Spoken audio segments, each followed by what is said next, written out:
بسم الله الرحمن الرحيم. الحمد لله رب العالمين، والصلاة والسلام على سيدنا ونبينا محمد وعلى آله وأصحابه أجمعين.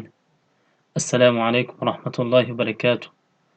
چهار کلمه است که اگر آن را گویید از چهار چیز امین میمونید. این چهار کلمه، این چهار جمله از آیت قرآنی است. وقتی که ما این آیت ها را و این جمله ها را میگوییم از چهار چیز امین خواهیم ماند که اولین آن الله سبحانه و تعالی میگوید حسبنا الله و نعم الوکیل. در این آیت الله میگوید الذين قال لهم الناس ان الناس قد جمعوا لكم فاخشوهم فزادهم ایمانا وقالوا حسبنا الله و نعم الوکیل. در این آیت الله چی میگوید؟ یک گروه مردم ها گفتند، مردم بر ضد شما جمع آمدند، از آنها بترسید، اما این کار ایمانشان را افزود کرد و گفتند الله ما را بسنده است و او وکیل و ولی و سرپرست است. حسبنا الله و نعم الگفتن انسان را از کید شیطان نگه می‌دارد. این آیت دلالت به نجات از کید شیطان است. ما همه وقت باید این کلمه را گوییم حسبنا الله و نعم الوکیل. بعد این آیت، دوام آیت با الله چی گفت؟ انما ذلكم الشیطان یخوف اولیاءه فلا تخافوهم وخافون ان کنتم مؤمنین. این تنها شیطان است که شما را به یاور خود میترساند، اگر ایمان آوردید از آن مترسید بلکه از من بترسید. ببینید این کلمه را به ما الله تعلیم داد و بعد آن به ما گفته است که اگر شما از شیطان امین مانید این کلمه را بگویید.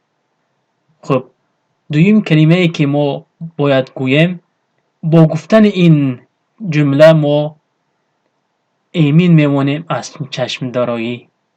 چشم در آمدن حق است، لیکن ما این را وقتی که ما این را گفتیم از چشم امین میمانیم. این گفتن ما شاء الله لا قوة الا بالله. الله در قرآن میگه ولولا اذ دخلت جنتك قلت ما شاء الله لا قوة الا بالله ان ترني انا اقل منك مالا و ولدا. ببینید در این آیات الله چه گفت؟ چرا هنگامی که به باغ خود در آمدید نگفتید ماشاء الله، یعنی آنچه که خدا خواسته است شده است، هیچ قوتی به جز قوت الله نیست، مال و فرزند من کمتر است از تو. یعنی این ترجمه قرآن آیاتی است. ما وقتی که یک چیز رو دیدیم باید ما ماشاء الله بگیم. اگر وقتی که ماشاء الله بگوییم ما امین میمونیم از چشم.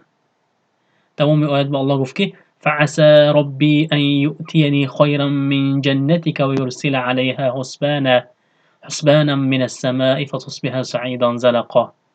شاید پروردگار من میتواند که بهتر از باغ تو به من چیزی عطا کند و از بهشت عذاب بفرستد تا آن باغی که تو داری به زمین لغزش مبدل گردد.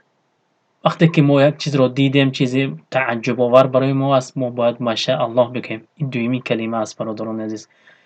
خب سومین کلمه ای که ما امین میمونیم از مکر مردم خیلی وزنین است برادران عزیز. ما باید این آیت را بگویم و افوض امری الی الله. یعنی سرشبه آیت است که فستذكرون ما اقول لكم وافوض امری الی الله ان الله بصیر بالعباد. آن چیزی را که من به شما میگویم در خاطر خواهید داشت.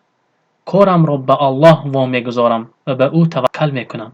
البته الله به حال بندگانش بیناست و چیزی بر او پوشیده نمیماند. تمام آیات به الله میگوید فوقاه الله سیئات ما مکروا و حاق بآل فرعون سوء العذاب. الله او را از بدی که به نقشه گرفته بودند نگاه داشت و خاندان فرعون را عذاب سخت احاطه کرد. یعنی ما امرمان را، امر مردم را، کید مردم را به الله سپاریم. و افوض امری الی الله، همین جمله رو ما باید بیشتر بگوییم. یعنی همه امرها رو ما به الله میسپاریم. الله خودش حکم کننده است. کسی که به شما به دیگران مکر میکنند، امرش رو به الله میسپاریم، الله خودش جزایش رو میدهد. و آخرین کلمه ای که ما باید بگوییم و آخرین کلمه ای که چهارمین کلمه این است که آیت قرآنی است که الله میگوید لا اله الا انت سبحانك انی کنت من الظالمین. این کلمه از غم و غصه انسان را ایمن می‌دارد.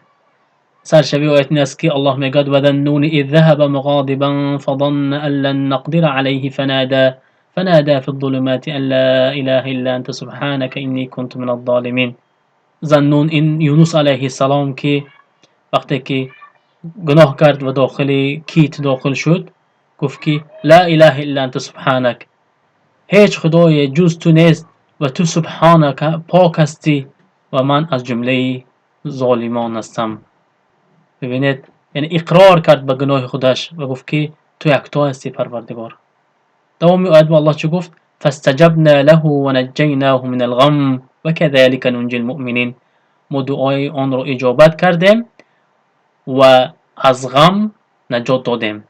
و کسی که این دعا را میگوید از مؤمن ها ما اونها را نیز از غم نجات میدهیم. ببینید چهارمین کلمه های قرآنی را که به ما ایمین داشتن غم و غصه را به ما تعلیم داده است که ما باید وقتی که غم و غصه پیدا شد لا اله الا انت سبحانك انی کنت من الظالمین گوییم، زیرا این کلمه ها ما را از غم و غصه نجات میداده است. این بود برادران عزیز چهار کلمه های مهم قرآنی. این کلمه ها را حفظ نماییم و در حیاتمون تطبیق نماییم. از الله میپرسیم که به من و شما خوشبختی سعادت این دنیا را به من و شما نصیب گرداند. و صلی الله علی نبینا محمد و علی آله و اصحابه اجمعین.